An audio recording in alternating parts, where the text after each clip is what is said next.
Hi everyone, welcome back to my YouTube channel. आज आप लोगों के साथ डिस्कस करूंगी एक बहुत ही important legal maxim, that is actus non facit reum mens sit Riya.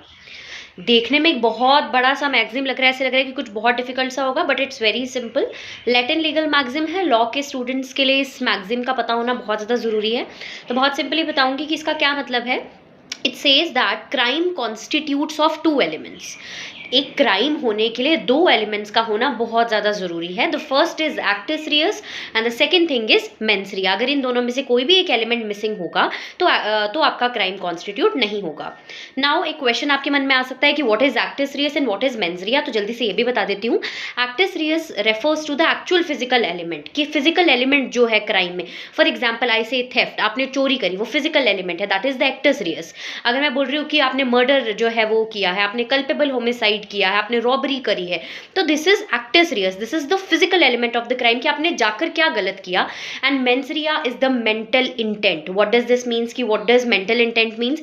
Mental intent means the actual intention और the mala fide intention that you were intended to do that. आप चाहकर वो गलत काम करना चाहते थे।